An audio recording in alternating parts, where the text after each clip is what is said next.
Okay, everybody, thank you so much for joining us today. You have decided to sit in and witness our Black Poetics, Subtext to Black Fiction panel. And I have wonderful panel people here who decided to join me.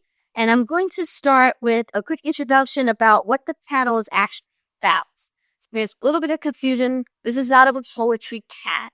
It's more about how to like this. I wrote a script. I like scripts, so we're going on this better. I said, while this panel is entitled Black Poetics, and it does address many different forms of writing, the focus is on the definition of poetics as the study of linguistic techniques in poetry and literature. So what we're discussing today is the use of, and history of, and the need for sophisticated linguistic tools when writing and publishing Black work in a non-minority-centered publishing industry.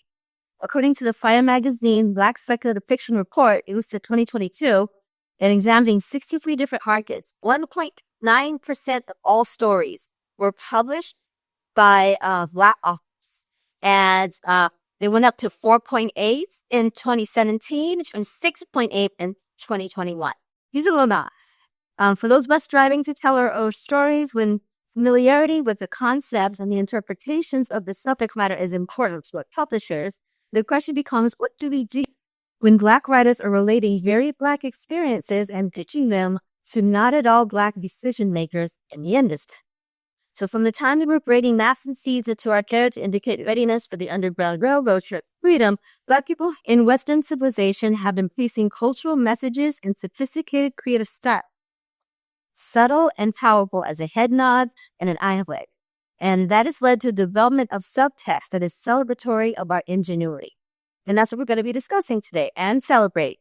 With that, I will introduce myself as well as our panel here. My name is Erin Brown. I'm a neurodivergent poet and author of horror fabulous fiction. I have been working in Fire Magazine, Midnight Indigo, Deadlands, Nightmare Magazine, Estate Pod, other publications. I have a novel coming out in fall called Garden of the Blood Potters through Psychopop. And then I also have a anthology I'm co-editing called The Cookout that should be going out in fall of 2026. Fingers crossed. Kickstarter if you want.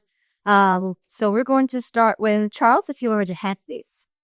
Charles Ortborn III's words have been patent holds everywhere from Disney, Marvel, San Francisco Standard, and more. He holds a BS from the University of Georgia and an MA from Johns Hopkins University. Explored in Spanish, Will and Grace, and critical race theory, all very good. Bahir of Spain is a Black queer fantasy writer who believes in writing his intersection of his identity into his fantasy stories in order to light up the canon, and so that hosts who share this intersection of identity can see themselves represented on the page. Dwayne graduated with his MFA in creative writing from Mills College in 2019. And since then has published his first book, No Hero Alone. When Dwayne isn't writing, posting radical book, hanging with his cat. Yep. Ebony J. Dyer, she, her, and she's a queer Black woman, writes queer and Black urban fiction. She lives in Northern California with her wife. Received her BA from McAllister College, English, and her MFA in writing from Mills College. Ebony is a CONA alum and the former managing editor for the Hugo Award-winning Bioliterary magazine. She is also the winner of the Lambda Literary 2023 Randall Kidd Prize for Black LGBTQ fiction and the Ignite Award 2024 for Outstanding Novelette for Spell from Grief and Longing, which was in Fire issue 26. So we thank you all for joining us.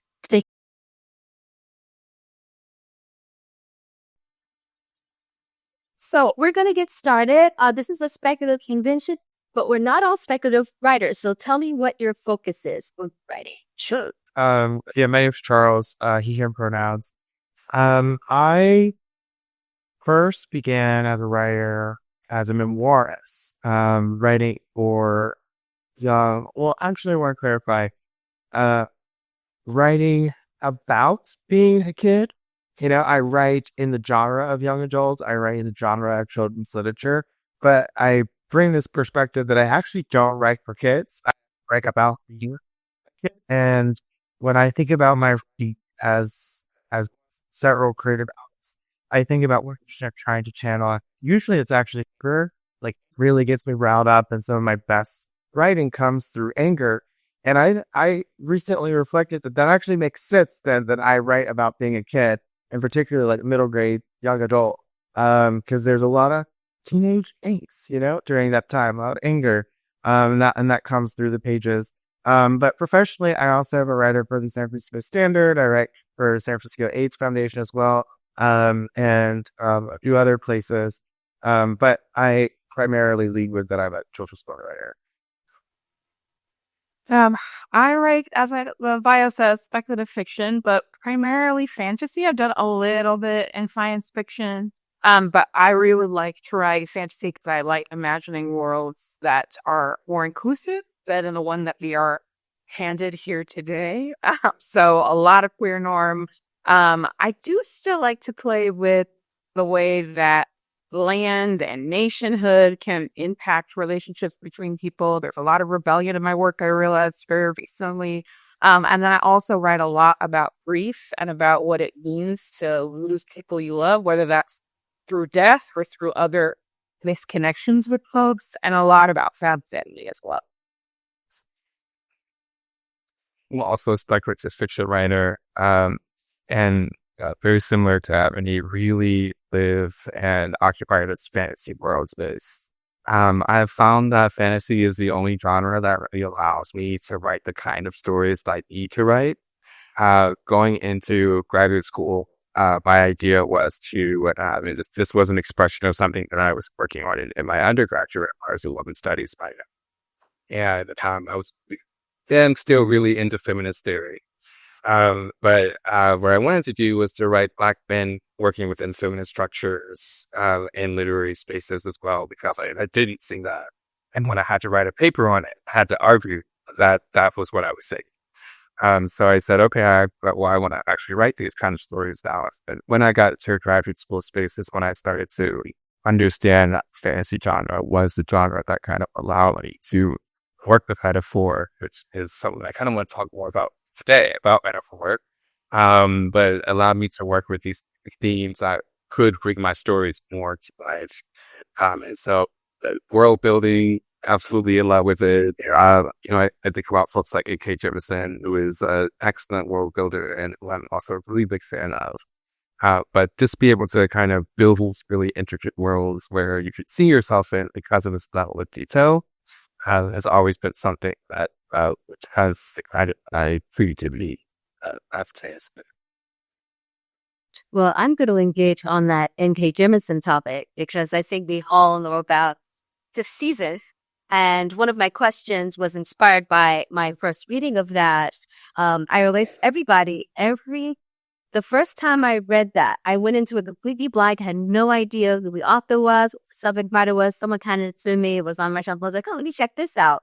It was 3 chapters in when I stopped and thought, is everybody Black in that scene? And I went and vanished. It was like, wait, let me look at the hair. Wait, color, I didn't see it. And it was like revelation. So I'm wondering if you guys can all tell me about an experience where you were reading something and it tickled something in your brain and was like, wait a minute. Is this a Black person? Like, tell me a little bit about maybe something that's happened. Okay. Anybody can say. Oh, go ahead. No, sure. No, it's either.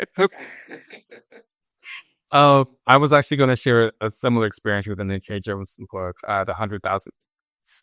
And love that book. But when I found out that the Lord of Light was a Black man, that was something that was, kind of a big revelation for me. Because when we are thinking about, the God of the sun or the God of light, it's always been that traditionally white person. So to know that she flipped the roles a little bit. So Nahadab, who was, the God of darkness, was this really, white person. And then the Lord of Light or I can't remember what they call him. I Tempest. He was a Black man. So I thought that was really awesome. I also want to shout out the book Piranesi, written by Suzanne Clark. I didn't realize that the main character was Black until like it's the end of the book.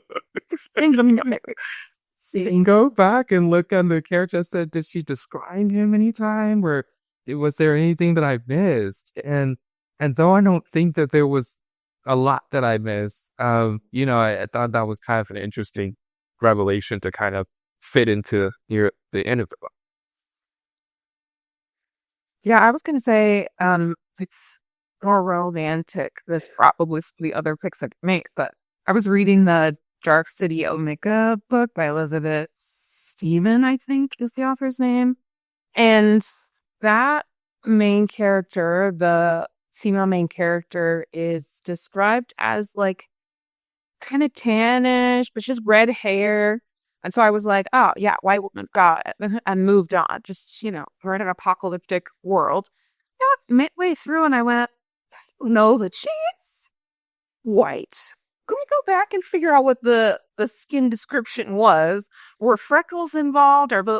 Now, I come from a family of people with freckles, so I know brown people have them. But it took a minute to go, oh, this isn't just another white woman fantasy. This is a little bit different. And I love that. Similarly, I love having that experience of like, oh, here's the thing that says, these are my people. And then also that moment too of kind of investigating is a little bit fun. Like, well, aren't you? Are you with me? Are we not? You not with me? And then having that satisfaction of saying, yes, you're with me. You're one with mine. I love that. Now I get to engage with you in a completely different way, which is not typical in most of the literature we're having to engage with. Yeah, I would say it's I actually have not had that experience where I read something and I was like surprised that these characters Black.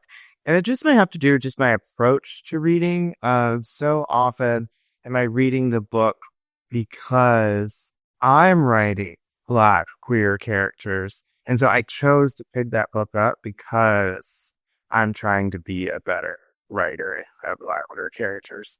And so that sort of intentionality, and quite honestly, like, yeah, I think the work, what's priority for like what I'm reading is Black queer stories, and that are very clearly Black queer stories. So I just haven't had that space.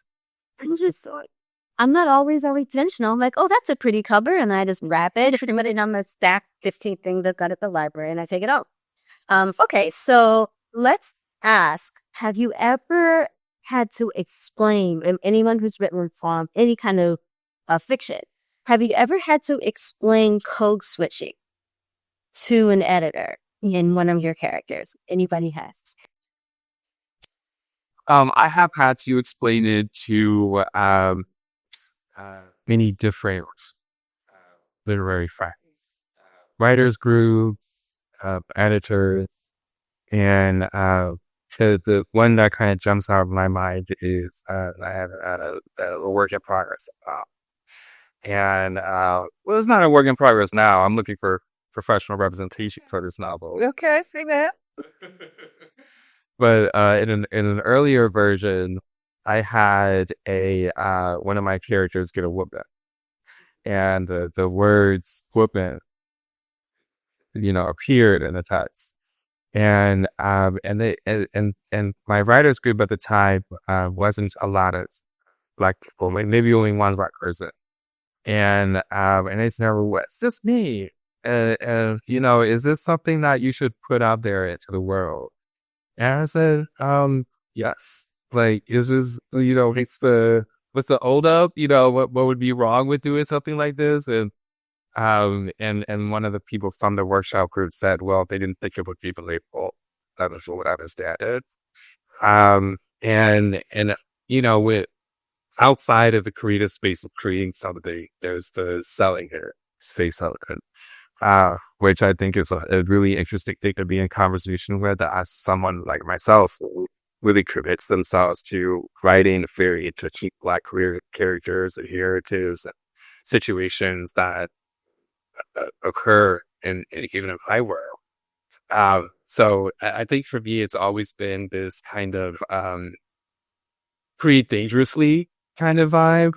Andrew Stanton Cat actually has a book called Pretty Dangerous.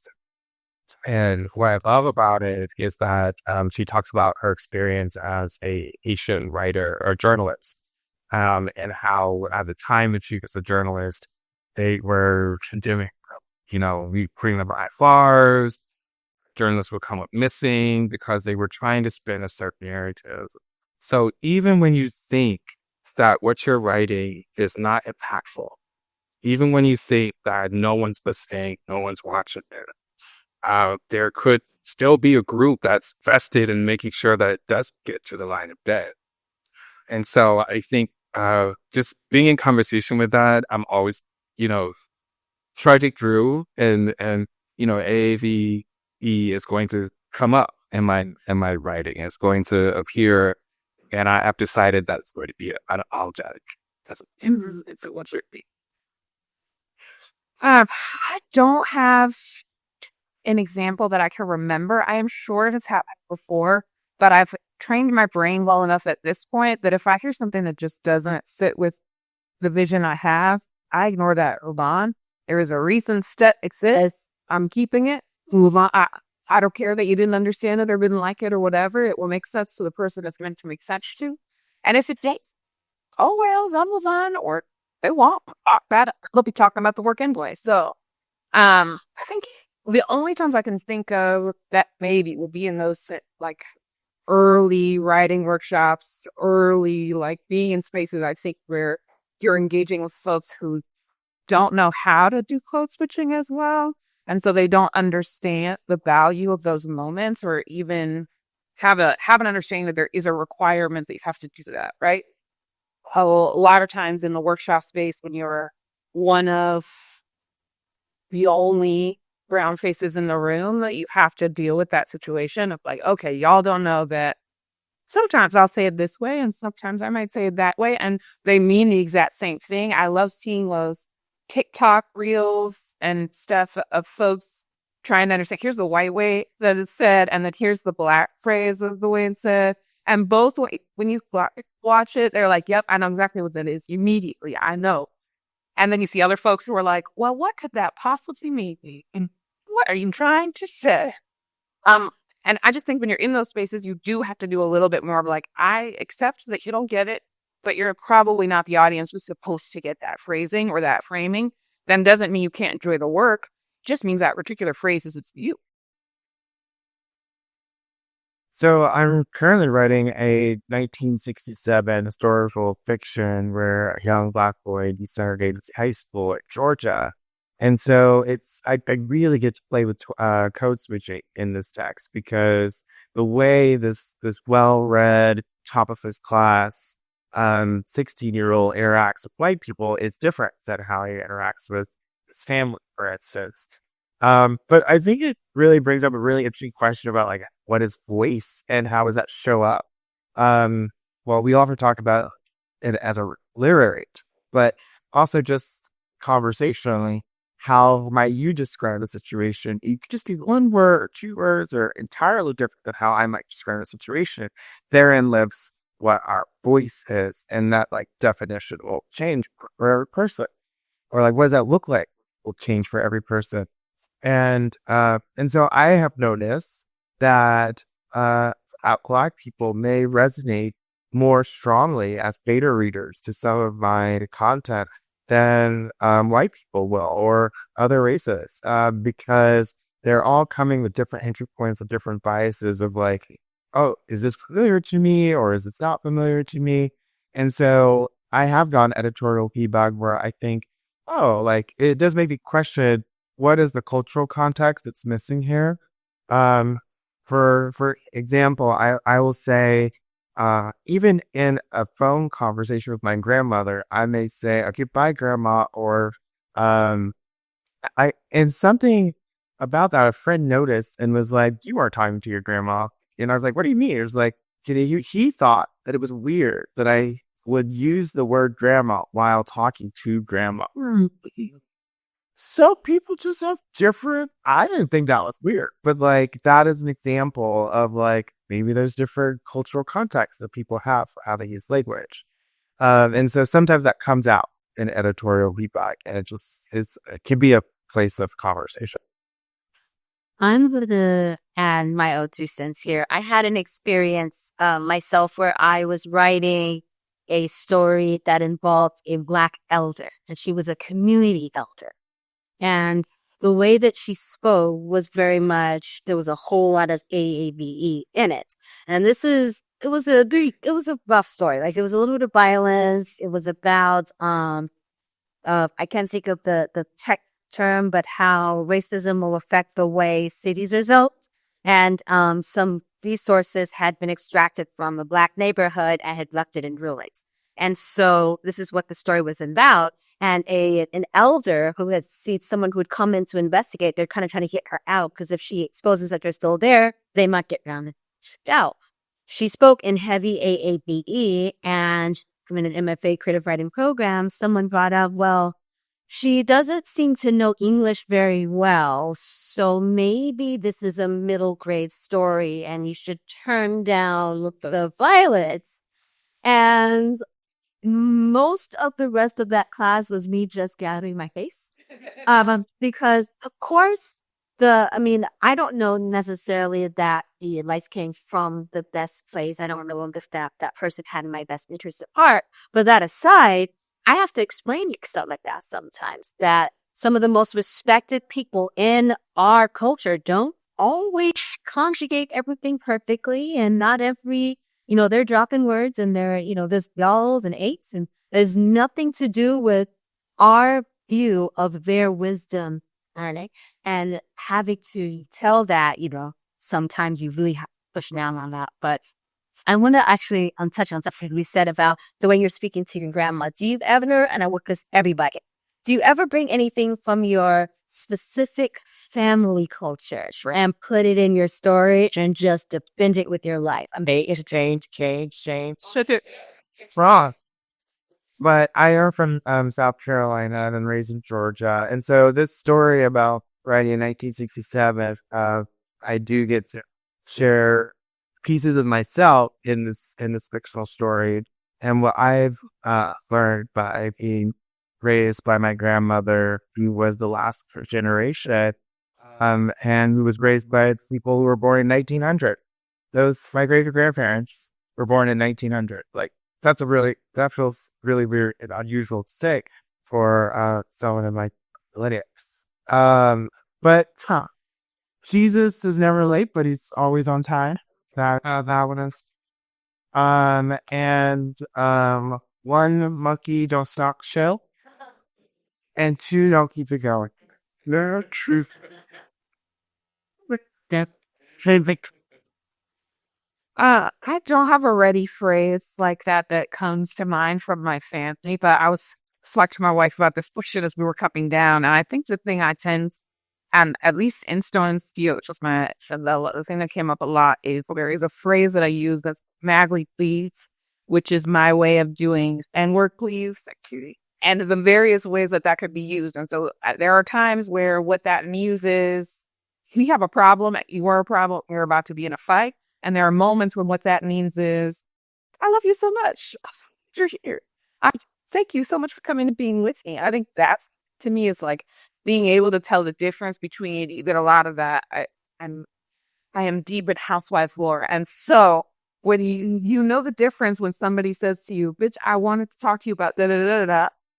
And when they say, so, hey, I can't believe it's a totally different thing. And that's the thing I like to, what I'm on to is, it's not what was said, it's how it was said. And I think putting that into literature is hard to do sometimes, or hard to know, like, okay, what are you saying right there? Is there this phrase or is it that phrase? But that's something that I find joy with, is playing with the same words in many different ways by many different people means many different things.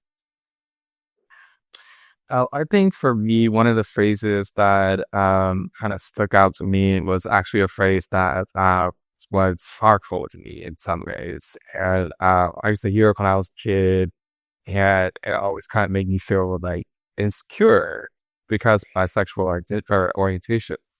And it was, that or a couple of elders in my, in my atmosphere say this, that boy has a sugar in his tank. And that was always like, it was one of those things where it felt like accusatory, or it felt like they were like trying to, um, uh, you know, get you in trouble for something, and I think for me, knowing about my orientation from a young age and, not being out until I got into my early 20s, it was a really mindful phrase. And, one thing I had always, one thing I was introduced to when I was studying in undergrad, this is especially studies classes, was this idea of reclaiming something. And so Sugar in the Tank became the name of a novel. So I think that was what they thought of it. Yeah. The main character, his name is Sugar, and he could transform into this powerful figure called Tank. I will add that I am still trying to find a way to write a fantasy version of My Name is Bennett and I Ain't In It. As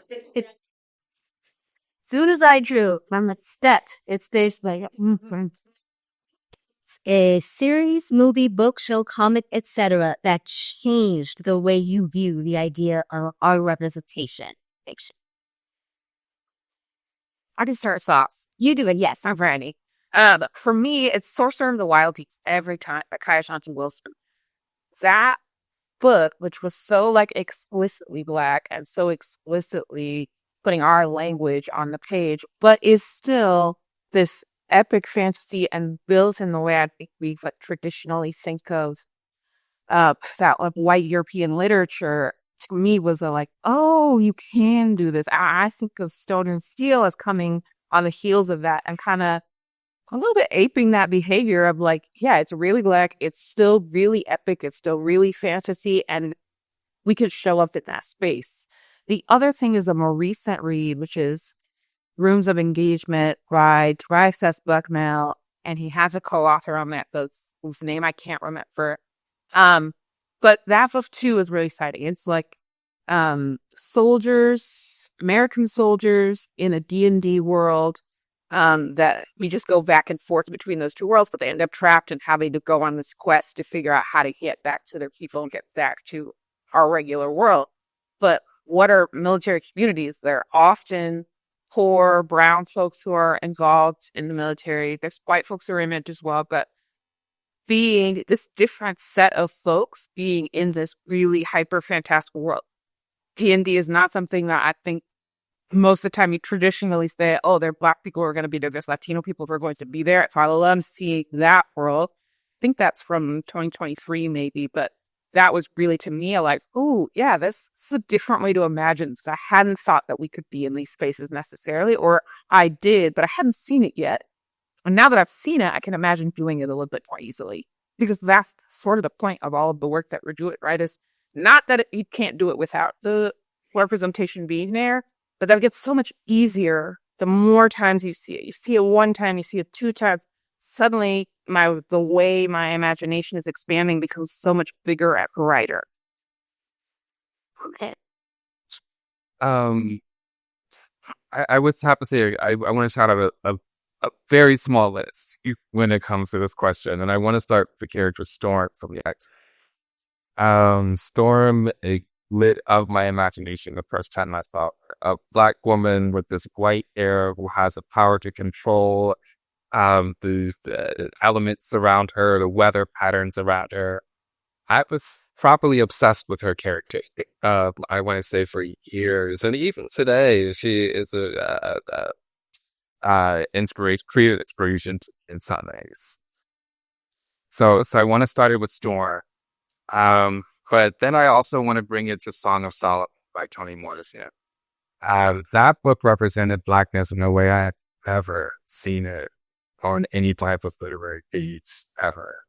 And I felt like, because I've read Song of Solomon twice. Once when I was a teen, and then once again I graduate school. And goodness, when I was a teen, I feel like I grew up reading that book. It was a very coming of age book for me. Um, and reading it again in graduate school kind of took me back to it. Um, and then I want to say more recently, the show Ironheart with Vivi Williams. I really, really, really liked the portrayal of everything in that show. I had listened to some podcasts who had some feelings about the show, had their ways of being smart about what they didn't. But I properly combated that in my head because I was like, yo, this is a really good show. And what's true is that some of the things that, where some of the places they take it, because they take it back to Chicago and they have these, Chicago can be a very violent, it is a violent city. And violent things happen as you go in your sides. And to me, it was like, well, that violence is still happening. So what's the issue with portraying? Until that violence is over, that we can start to talk about how it's cliche, it's the turning time, it's, things like that. But because it's still happening, it's very relevant. And no matter how many times we see it, we're tired of seeing it, then they need to make some changes or to, make it look different. But I really was a big fan when the Marvel comic book world announced that it was going to be a new Iron Man. And it was a really ecstatic by Coogler got a hold of her character and was like to put her as on Panther to with this new show as well. I will say that I wish the show lasted for more than 2 weeks because they rolled it out 3 episodes one week, 3 episodes the next week. So I was kind of hoping for a little bit more. But they planted the ground. They gave us some good seeds for things that could happen later if they were to give us a second season. So I'm crossing my fingers. I hope they do. Yeah, when I think about some of the first examples of representation, it was really like white gay men. And I think about Will and Grace and what that meant for my relationship with my mother, because she would watch Will and Grace, and I knew I was gay, but I didn't have the language to explain it. It felt like it was the opening of maybe feel like safe ground for it in this unspoken way. And then when it finally came out, she was the first person that came out to her, and she handled it really well. But I say that as, I guess, in contrast to you guys' stories, in that like the representation wasn't still fully represented who I was, but which is like a statement, of course, about like the work we need to do to have more representative examples of stories that are out there. But also the reality of like, okay, there's a lot of Black and brown kids out there who are getting white examples of how to be in the world, and it's worth asking the question: why not have the world represented back to them look like the actual world? I think I'm going to use television shows. You guys all have to go to study tenure. All the ways. Love that show so much. Karen Forever. But I think one of the first times I was really shocked and which really changed my representation was through the television show Boondocks. I considered that to be, looking back, I didn't have the vocabulary for it at the time, but I considered that to be Afro-surrealism. Like, it was just strange, and it did not explain the strangeness away. And then the next evolution for that shocked me again was Atlanta. I was obsessed with the storytelling techniques there.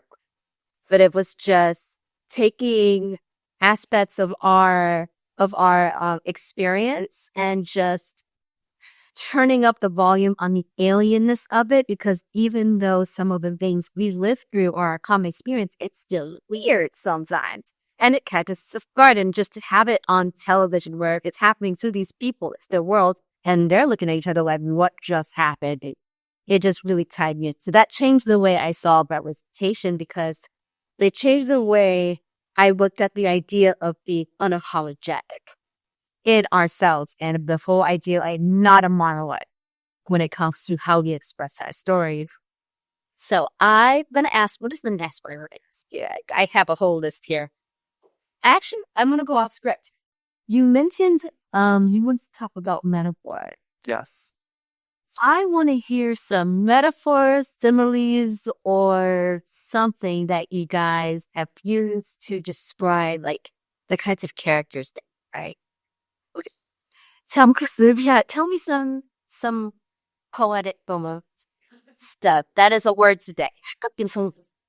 I find this. Oh, no. Well, I'll go ahead and start off. I'm working on a short story right now that I've played. And it starts off with a boy who's sitting at a coffee shop, student at a nearby university. And this woman comes up to him and she goes, "Oh, I can see it in your eyes." And he goes, "What you mean you can see it in my eyes? What are you talking about?" And she takes a seat opposite of him and she goes, "Oh, I can see it in your eyes. That's how I know you're a fairy." And, well, the guy's like, "Well, shoot, I know I'm a fairy. I didn't know I was a fairy, but I'm not going to tell this because I just met Betty. And who are? And this world doesn't even like figures." And that's a way that I like to use metaphor in my stories. Because sometimes gay people are called fairies. And because gay identity isn't something that is sometimes over the table conversation. If you don't know somebody, we can be very guarded about that and that aspect of that. So that's an example of how I like to bring metaphor into my stories in a fantasy level, but in this kind of double entendre kind of multiple layers. I think about writing in the setting of like my 1967 historical fiction being in the South. Like the South is known affectionately for being full of or similes as like a way of how we talk culturally. So I had lots of fun with that. I describe a very scary moment for my character as when he's brushing. I say faster than a lonesome bullet down a shotgun barrel. Or and think about there's a moment where he gets to stand with a white ally in for civil rights, and he feels safe with this white student, and who he talks about how the other white mobsters that might approach them and attack them, when they look into the white kid's blue eyes, how it might just make them forget how heavy their shovels are, and they'll get lost in his blue eyes, so blue that you could just drink them. And then this sort of like romanticization of like his whiteness as a way to protect them. But yeah. Or I also talk about his grandmother and the way she hugs him. And I love using metaphoric similes to sort of put you in the time. So like a dress that's as blue as a more salt box, right? Like I have issues with reading metaphors with authors that feel distracted from the place and time.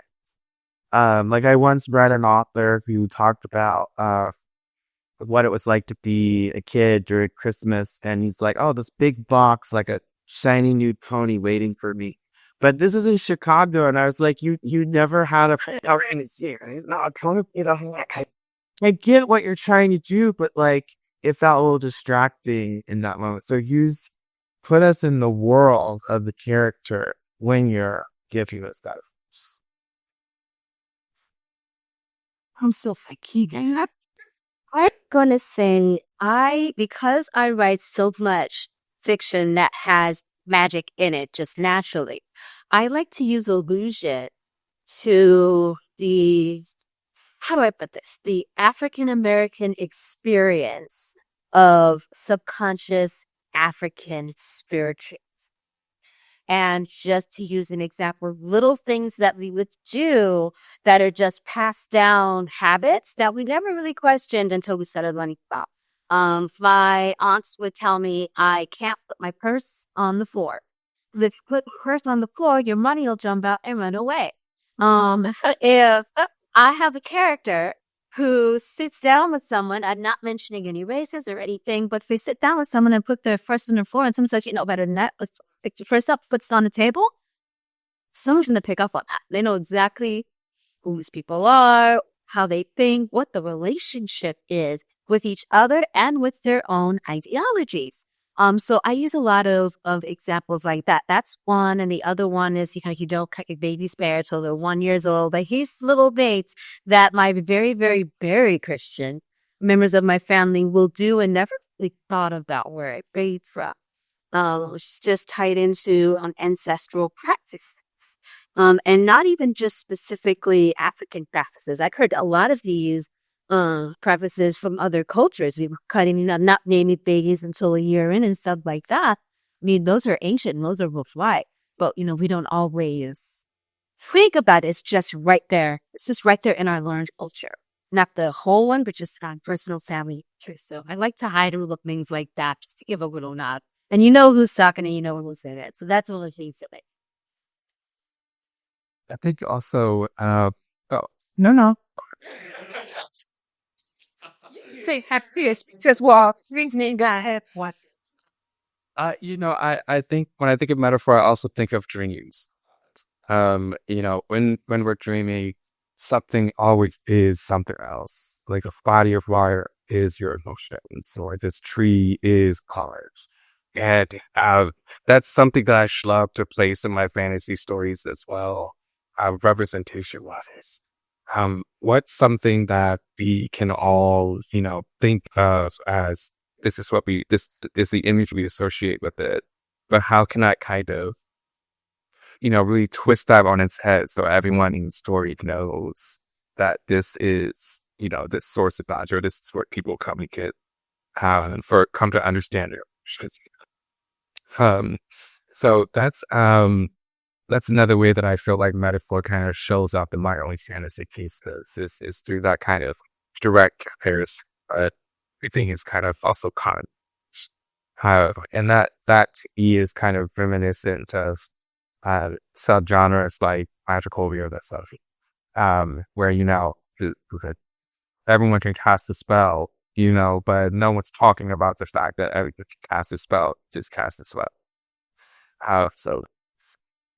So I'm going to ask a heavy question. No names, please. Have you ever had to pull a piece that was accepted or sold yourself because the editing team wanted to erase aspects of your culture that were central to you, but not important to them? And how did that feel?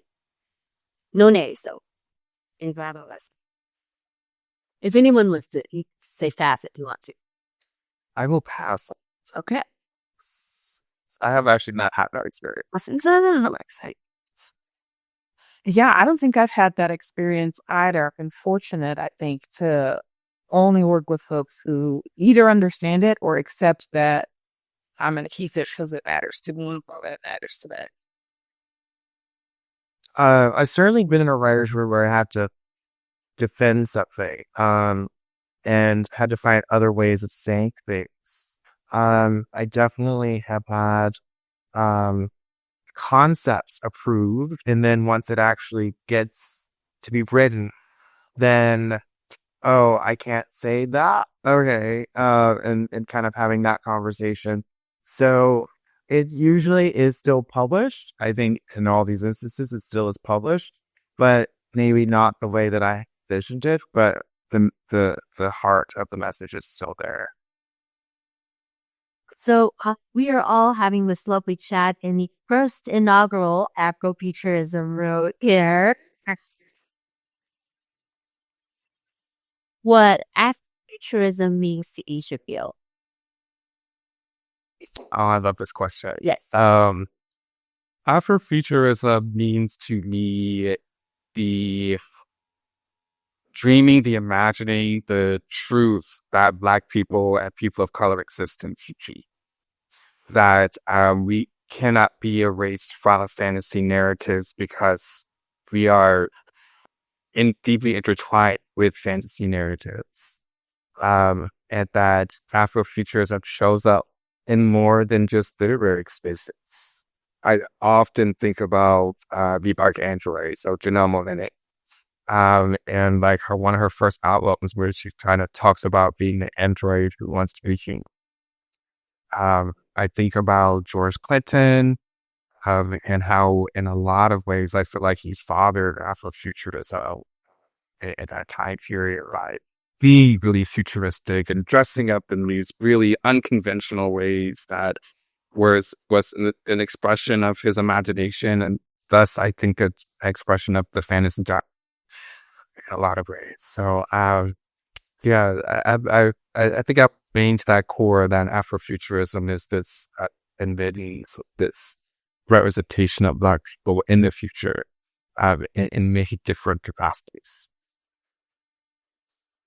Yeah, I think of it to all of what you said. Agree.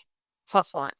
And I also think of it as a celebration of Blackness and Blackness in the wide swath of the diaspora. I think we get stuck a lot on African futurism versus Afrofuturism versus who's in, who's out, who's whatever. To me, it's an inclusive term of all of the peoples of the diaspora, and being able to celebrate the unique ways that the unique things that we bring to genre, whether that's in music or in clothes or in any of the mediums that are possible, but it's a celebration of this unique perspective that we have. And honestly, it's highlighting the thing we've always been doing. The music is ours. The clothing is ours. It all comes from here. Now, y'all have made other things from it. I'm not going to say that hasn't happened, but when you look at culture, Blackness is embedded in all of it, no matter which culture you're talking about. Some of that is because other cultures are embedded in ours, and we're all looking through it to look at globalization and all of the past and future, but it's all there. But a lot of that is about things that have been taken from us and used in various ways. And to me, Afrofuturism is lifting up and saying, hey, we did this. And here's the way we're continuing to think about how to do it in different ways. We're not stuck at this one level. We're creating more and bigger and creating the next evolution of that, whether it's true futurism and looking at science fiction and looking at the ways we can progress realistically, or in a fantasy frame, or even in a horror frame, being able to look at the weird ways that we can do things with our culture. Yeah, it feels like such a radical act to even dream and imagine as Black people, and Afrofuturism is like the space to do that. And I think about culturally and historically how were Black minds made to be a certain way in enslavement, where you couldn't dream, you had to fit the box.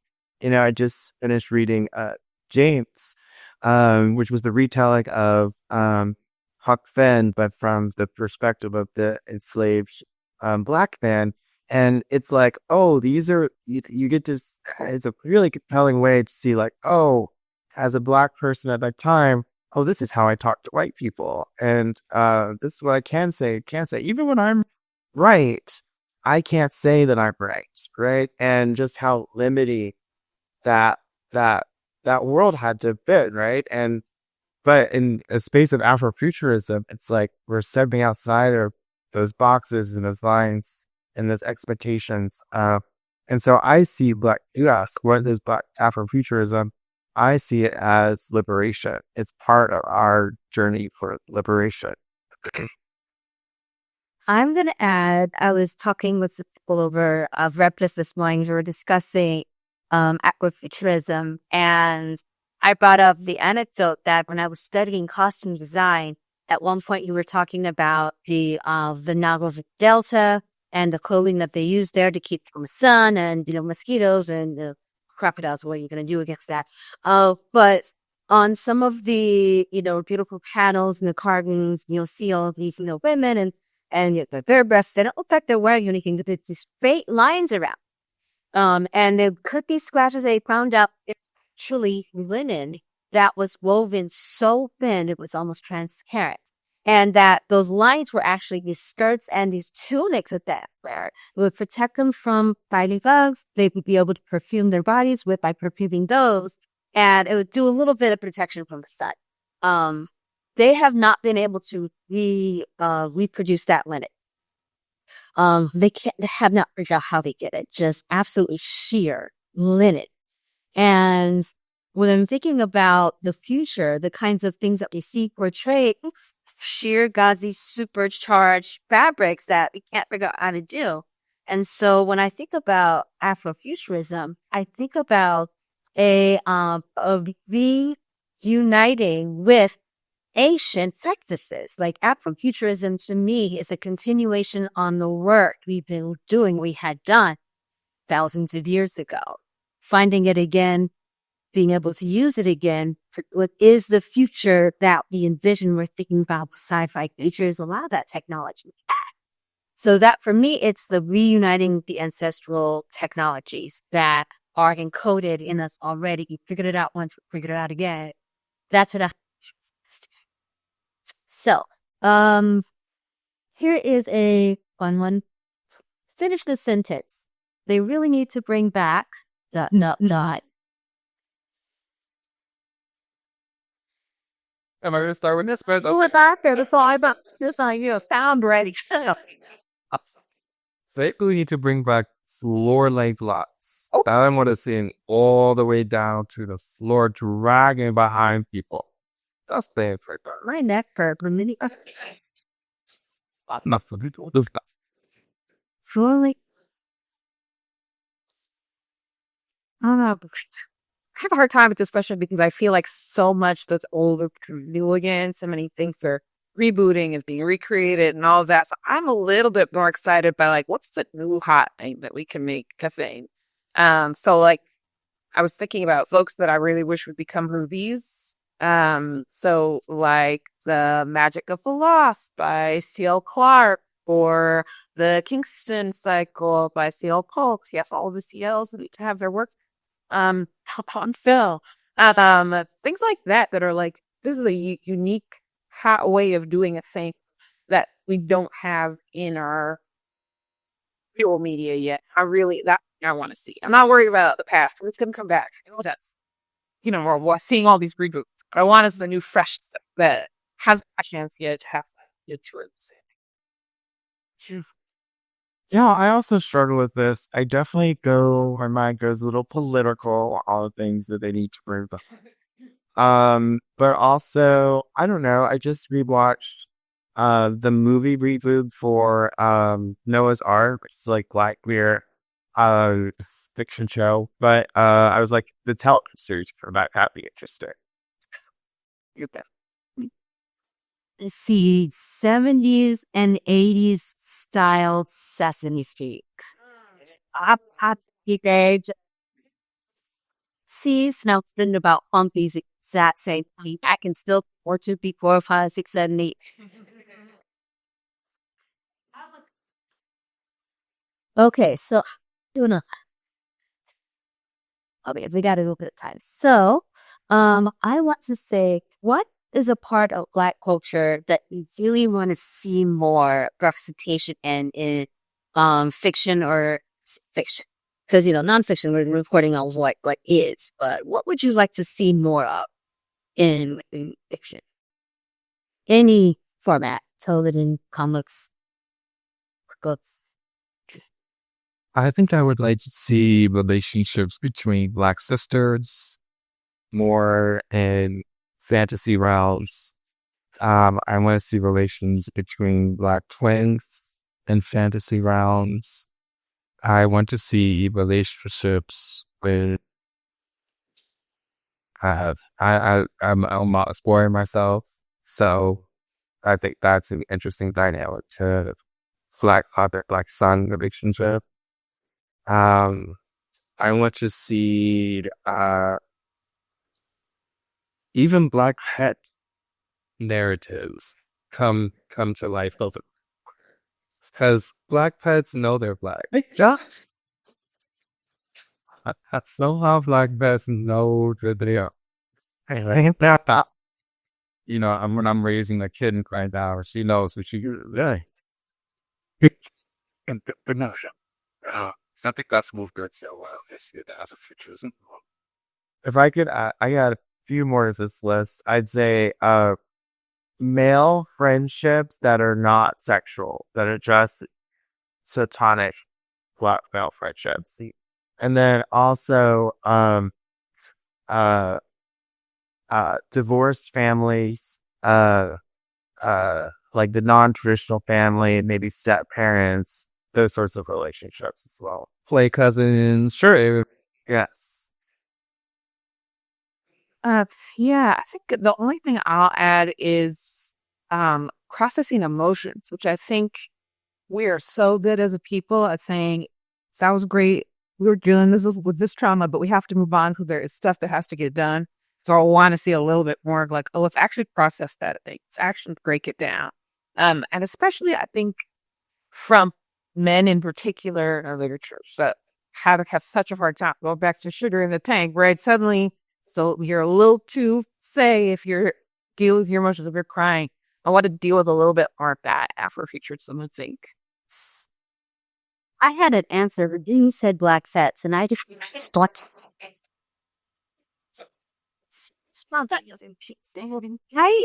I think one of the things that I am working to try to create more of are messy black female main characters whose mess is not defined by familial or romantic relationships. I want messy CEOs. I want messy, I don't know, stormtroopers. I don't know what. I want that just messy, because I feel like having someone with that one redeeming quality that they're clinging on to is just such an inspiring story to read about. And it makes you want to be a better person when you see someone who's terrible, kind of trying to be a better person. I guess that's inspiring. Because if you mess up, you ain't going to be any worse than that. So, hi. But I think we got ready to open up to questions from the audience. What do you guys think? Are we ready for questions for the audience? Doesn't look like it. I'll submit a question. All right. So it's like, yes. My question, and it comes about the messy stuff. Then one of the things that's great about Star Trek Lower Decks is the fact it's a black female with youth. And your mother runs the ship. And that interaction, while it's not what we read, it is something not significant without any other show where there's a mother and daughter situation that is working the environment. And one of these less male five. And that queerness. There's something about that story they didn't get into, but you're hearing that they're not more into that when they're into the cops. Yeah, when they start about the comments and authorizations. So there's a lot going on. Hey, door types. It's like a good fun, you know. And it still was great. It was fun. It didn't really get so heavy and whole tragically sad. You compare that, okay, that are half of it. So listen about that. It was about her trying to get her back together, to get her head together so she can act, which is much more exciting and enjoyable. It's so not starch. And I super feel fascinated that you added self-improvement. I'm feeling this so quirky. So that's something I feel is going to be forever missing from TV because they're going to be canceling the show. So it's going to be gone. And it was a moment for the black character. So I feel like there was a little bit of conversation with those characters dynamic and with Cisco, right? From Deep Space Nine. It's a really great cap. And he was a really great fuck. He was almost kind of perfect. And then he's got Carol. And Carol is a really great captain when she's not being a good mom. And she's a really great mom when she's not being a good Catholic. She cuts a lot of slack back it. So I think just allowing them to be human, and again, there's this word, apologetic. Like this is a family trying to figure it out while battling entire universes and timelines. And the fact that the aliens and the weapons and ripping all the skin off the ship they're in is slightly less complicated than a mother-daughter relationship is just so fair. Absolutely. Yes, I'd rather deal with the shit sometimes. With some of the family dynamics that pop up every now and then. So I really did. I did enjoy that. I think that was a good representation. That was very satisfying. Anybody else lower decks? So this question is for everyone. Is there any one book, song, or television series or movie that evolved in the realm of Afrofuturism that you feel is not as tight as it should be? You've had it shoot along that was radar to read, watch, get it for listen to. Miss or old? First time, I can't think of it. I kind of want to say Barry Gordy's The Last Dragon is one of my favorite things ever in the entire world, which is not something I think you think of as Afrofuturism, but our lovely main character is trying to get that magical ability. The glow, the music in that movie is incredible. The family dynamics are really interesting. I love it so much. And again, no, people aren't talking about it, but when I get to, my wife will hate this, but when I get to watch it, I'm watching the movie, I'm singing along to every song, which is it's not a musical. I just love it, the music which is in it. So that would be my pick.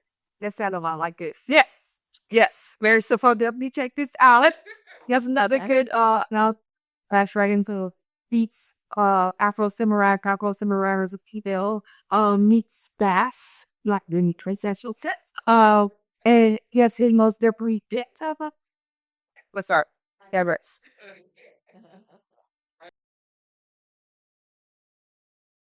I was gonna ask, so I just got finished reading this anthology called Fluttership, and it's an Afrofuturist anthology. So all of the stories are short stories. They're all Afrofuturists. The first story in that collection, I can't remember the title or the author, so please forgive me. But it was so interesting. It was about a black guy who goes to speed it and ends up, fortunately, getting the attention of a troll. So it's very, very, very interesting. So shout out to that book. It's a very long, and it took me almost half a year to read it with all the other things going on about it. But really, really, really, really good. I want to shout out Malik James. I'm a really big fan of this work. He wrote a book called Black Leopard Drives the Wolves, which I believe I could also consider Afrofuturism. And it's a really, really, really, really interesting first book of a trilogy. The third book is an object, but I hear there's a title, so that's good. We're in the right direction because I'm obsessed with the storyline. And what he does differently than other trilogies where they kind of start in this place and they go to the future, and then the third book is the last part of the future. What he does instead is that he works with one story, and then the next book is the same story from a different character's point of view. So it's really interesting how he is spinning this tale, even though it's the same story. I just can't wait to hear the third part of it. So I'm going to shout that book out. I don't know if this one was not hyped enough. It probably was, but I learned about it very late. Ballad of Black Tom. Cosmic horror. Caught me completely by surprise. I'd never seen anything like it. And then the other one is called Pulpit Show. And it's this beautiful story. It's more magic realism. There's this beautiful story about this island nation that has sort of this magical, like this cook who creates a meal for you once in your life that fixes what you need fixed so you can move on. And he had lost his wife and had stopped cooking for anybody. And so he was beginning to try to go back out into the community and deal with his trauma, so he could re-engage with them again. But it was just the most, I'd never seen magic realism quite like this before. And I mean, it gets a little bit raunchy. It gets really funny. There, like the wife he lost died. She comes back to try to figure out how dare he. You know, she's still supposed to be mourning. So the zombie, that's why he was like, we need to talk about that. It's so much fun, but it's so beautiful and very empowering to read. So I want to tell everybody about Oach. What she said. Scott. Yeah, that's Great game. I found anything that Canadians see the most of the samples here are panticists. And I feel the diaspora like, on the news, so see the side speech or obviously fancy as if it's subscated to quietness. Sure. I was wondering, do you feel that there's something within fantasy that blends literacy into the wide experience? For all, or is it just you write a story you want to like read? But do you see there's anything with it and see that really out? Yes. And one of the things that I love about fantasy genre is that I see it in so many ways as like a possible blueprinting kind of device. So you have fantasy books like Duke, right, where now water is a scarcity. So when you go outside, they have to wear these suits that recycle the water in their bodies. You have books like The Hunger Games that talk about this dystopian future where resources are so low, different districts have to fight for. And in these narratives, what I always find is really interesting is that through the plot somehow have access like this structural device of an answer. Well, this is how these people in this fantasy book were able to overcome this situation throughout all of these different odds and through this plot structure and so in many ways I do see this fantasy genre as a blueprinting device, something that when we get to the resolution of this story, what happened, and are there any tools there that we can gain from this fantasy world into this? I would like to add to that from the American standpoint, because of the violence with which our spirituality was from us.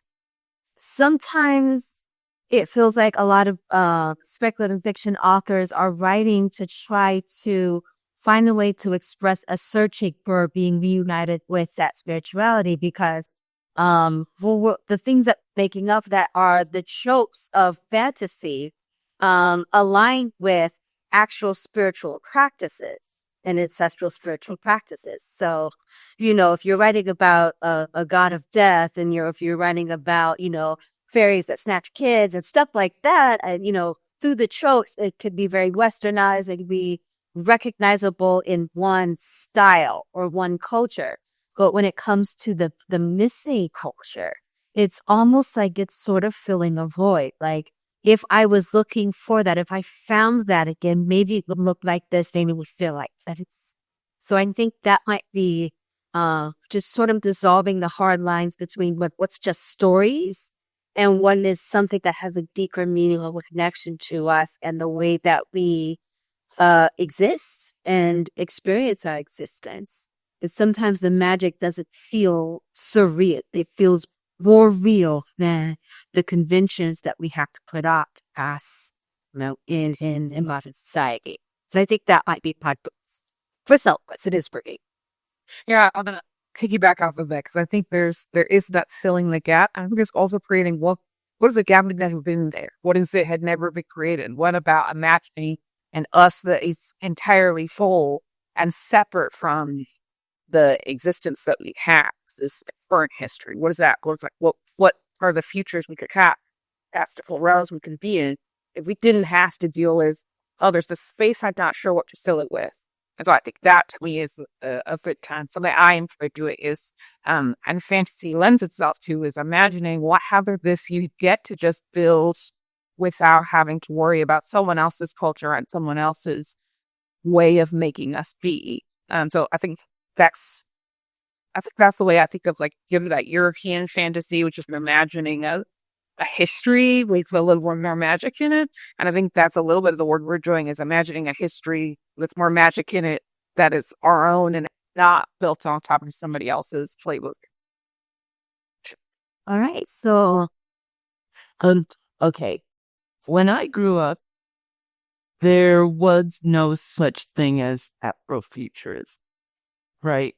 And I'm wondering, like, was there any Afrofuturism when you were growing up, or is that something that's like only, Gen Z has actually had in its purview as they were young? I, I don't remember when the term was coined. well, it's not just the term, it's the concept. There were no Black people in fantasy or science fiction anywhere when I was growing up. I mean, they just, didn't exist. And I'm not sure, like, when was the first time they actually showed up?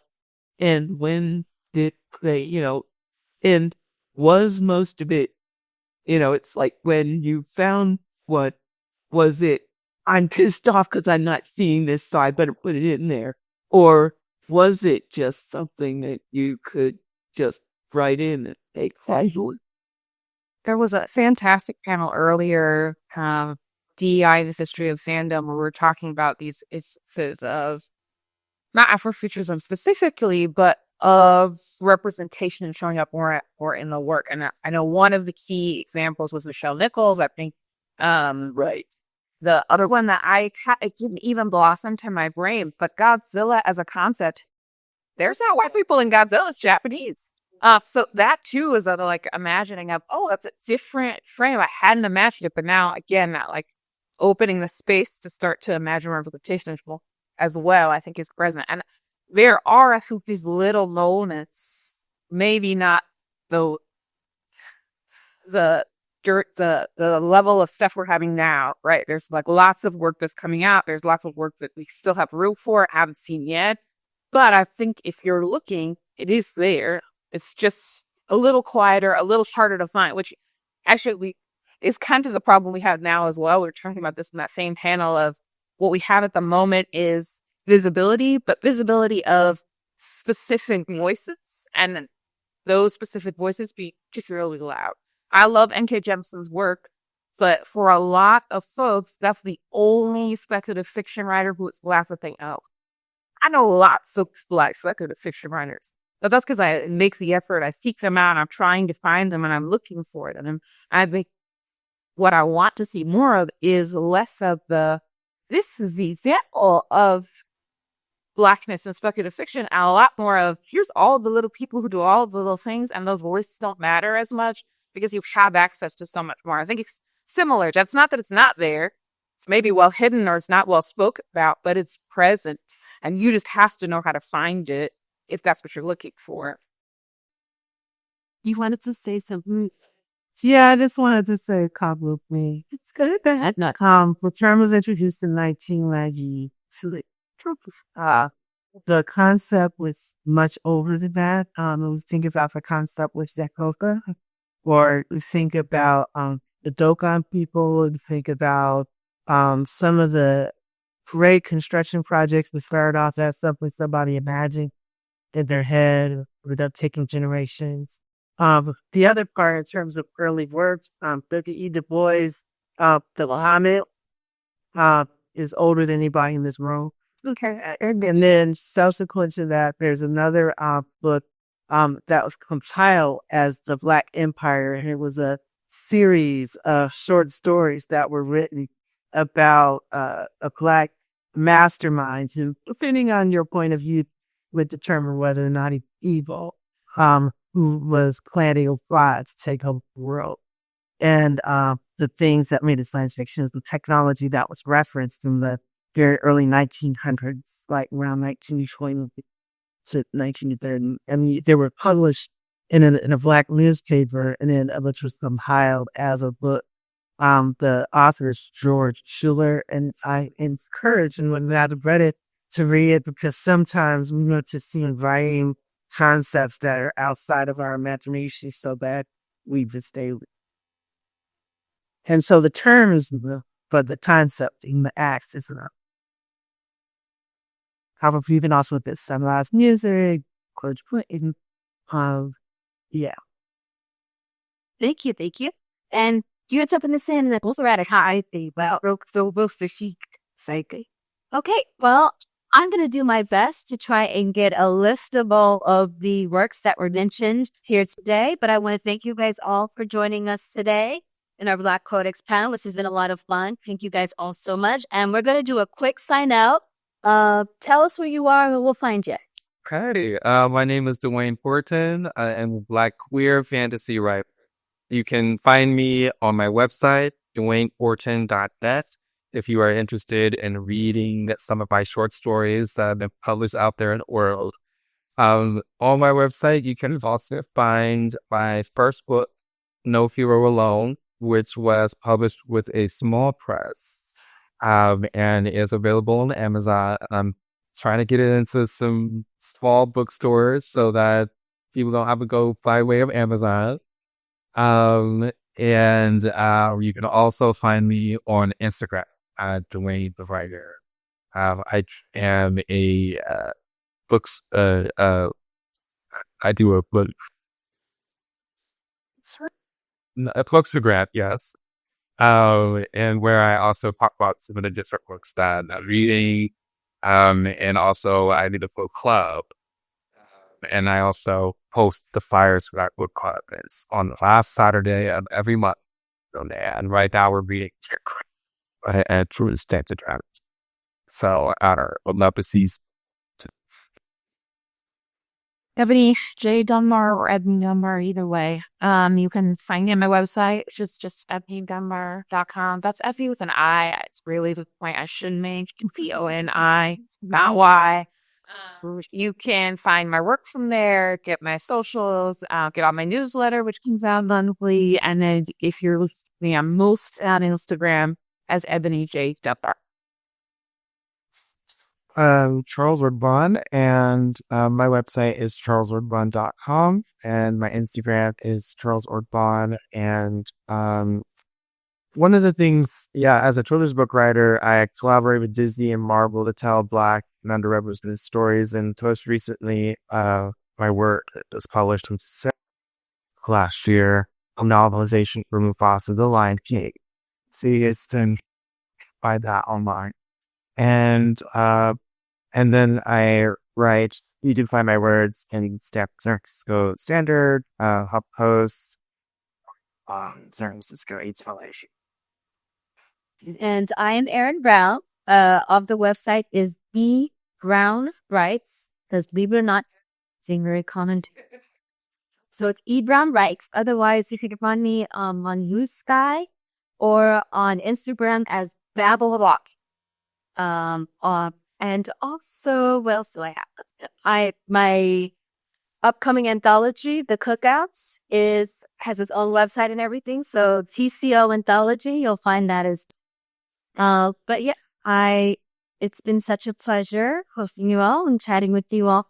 Have a be easy.